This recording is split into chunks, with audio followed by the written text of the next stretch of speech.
Miami-Dade County is facing the largest budget shortfall Listen to since this. 2008, and this budget deficit is expected to be around $400 million. So what's going on? Listen to Brian Garita. And if you think I'm being dramatic, what's going on? Miami-Dade's current budget is $12.7 billion, with 37% going towards capital infrastructure and 63% going towards operating expenses. $1 billion of the county's total budget.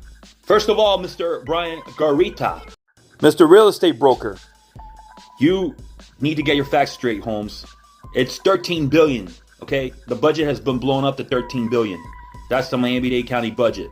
General fund, property taxes, and other revenues. For fiscal year 2026, the budget gap is expected to be around $387 million, which it could grow to $473 million if the constitutional offices receive all their extra budget requests. So how do we get here? Well, these 5 constitutional offices were recently created, which are the sheriff, clerk, tax collector, supervisor of elections, property appraiser, and each of these departments are now demanding full departmental budgets plus 6 to 14% annual growth. The state tax cut proposals, which limit county revenue growth and forecasts assume flat or declining revenues. You also have the rising cost of inflation with construction, utilities, the cheerleader, fuel, and supply. Yay! Brian Carita is a cheerleader. To the public haven't changed in over a decade. And finally, the loss of one-time funds, such as the COVID-era grants, which have dried up, but ongoing spending commitments were rolled in. No wonder he was in an interview with Robertico Gonzalez sucking his ass. So what's a possible solution? On an interview he did with him.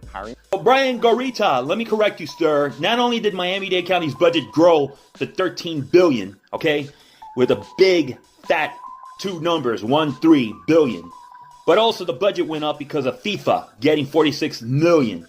And because also the FPL Building Purchase, which is going to cost with interest and everything $500 million.